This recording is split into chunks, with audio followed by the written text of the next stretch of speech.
right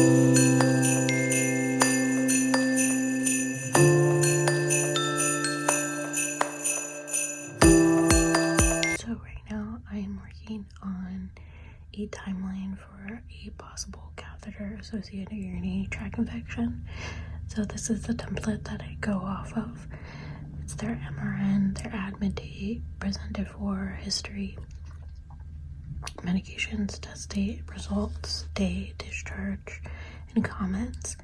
And when I'm doing that, I'll go over like the patient information, but this is just a blank template, so it doesn't have any patient information. And then from there, I use the urinary tract infection checklist.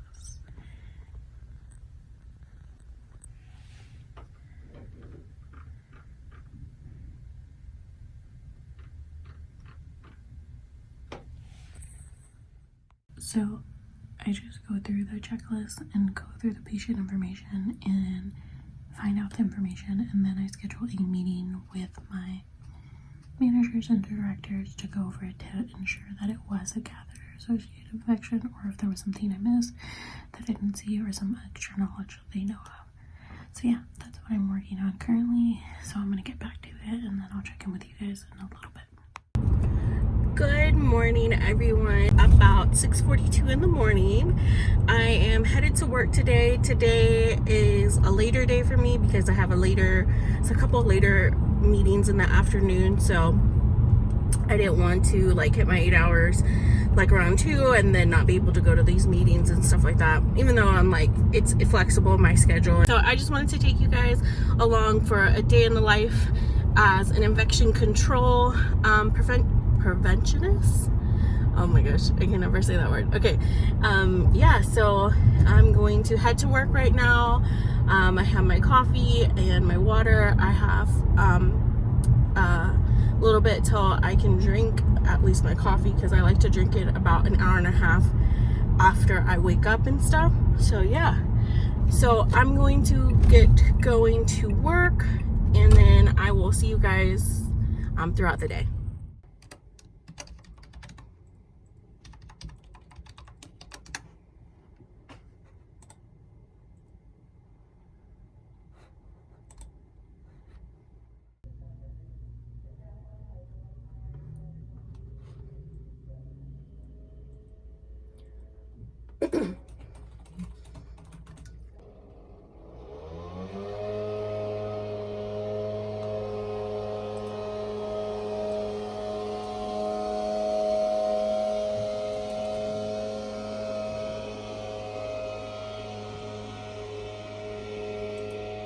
Hi, good morning.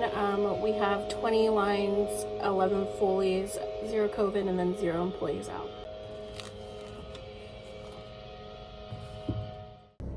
Hey guys, so it is currently about 12:30 and I'm at lunch right now. I just got done with 3 meetings for this morning, and I had to do some paperwork and some what is that called, reports and stuff for the hospital. So yeah, so I'm just going to enjoy some lunch and yeah, enjoy some lunch and then catch up on some YouTube, maybe some shows. I'm kind of watching Gilmore Girls again, so I'd probably watch that and decompress for the next like half an hour to an hour. And then I have another meeting this afternoon, so I have to get ready for that. It's kind of a governing board meeting. Wish I could show you guys some more stuff, but there's a lot of like HIPAA that I can't share or can't violate and stuff. So yeah, so I will check in with you guys later. Okay, so change of plans. I was gonna go eat, but I guess I have to go to a meeting that starts in like the next 5 minutes. They just called me, so I'm gonna head to that meeting right now. Bye. Hey guys, so I hope this is not a bad angle. It's almost 4 o'clock. It's about 3:50 I believe right now, and I just got done with work. The last meeting that I went to, it was a leadership meeting, so I was with all the directors of the hospital, the different units like ICU, emergency room, med surge, behavioral health, things in that nature, and we were all just discussing like just the different changes and stuff that are coming about in the hospital and like what we need to be doing and things like that. And then my boss like officially announced like that me taking over the role. So I'm kind of nervous about it because I'm like, you know, you have the comfort of training and like kind of like the shield of it, but then once like you're done with that, it's like you're taking over like that, like assuming responsibility. I don't know if that makes sense. But yeah, so I'm going to drive home. Sorry if you can't really hear me. I have my air blasting because it was just super hot a little bit ago, like my car, and I was cooling it down and stuff.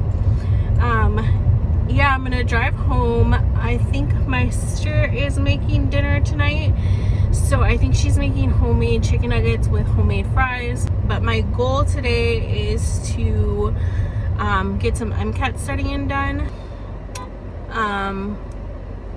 What do you want me to do? I literally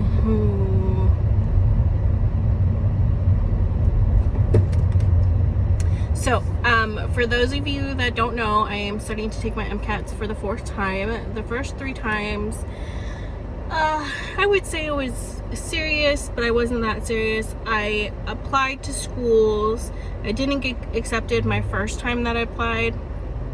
My second time that I applied, I got 1 interview and then I was rejected from that interview. So now I'm like studying, like taking it like more serious. I don't know if you can say that, and like studying.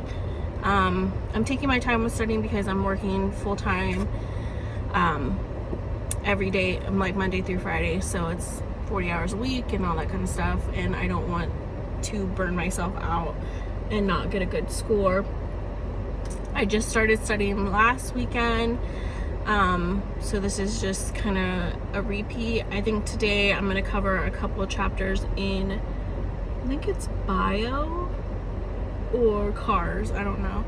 I haven't really determined how I'm going to study. I'm like reviewing some notes and like going over some practice questions, and that's how I'm kind of doing it, and then we'll go from there. I keep changing how I'm studying, so that's not a good thing. It's just like the MCATs are just a beast of a test. So yeah. But anyways, I'm gonna stop rambling. I'm gonna drive. I'm sitting in traffic right now. So yeah, I will check in with you guys when I get home. So it is much later. I think it's around 5-6 o'clock, and I have been just relaxing, decompressing, and now I'm going to start studying. My sister and I ordered some coffee just because it's going to be a late night. She's currently making croissants for our breakfast for the next few days, and then later on she'll cook. I think she's making homemade chicken nuggets and fries and stuff. So yeah, I'm gonna get started studying, and I'll talk to you guys soon. Our 4 basic tenets of cell theory. Now, cell theory does create an interesting dilemma with respect to viruses, but we'll talk about that at the end of this chapter. With all of this though, excuse me, we can move into how eukaryotic cells have internal membranes that compartmentalize their function. All right, so here we're going to talk about eukaryotic cells, and also later down the line we're going to talk about prokaryotic cells and even do a little bit of a compare and contrast. But let's first start with eukaryotic cells. All right, cells, like we said, the basic structural and functional units of all these 4 things I have circled here are common between prokaryotic cells and eukaryotic cells, and we can see because we can circle pretty much the same thing for This is envelope double. You can do things. The DNA is one part histones, chromosomes, and the nucleus is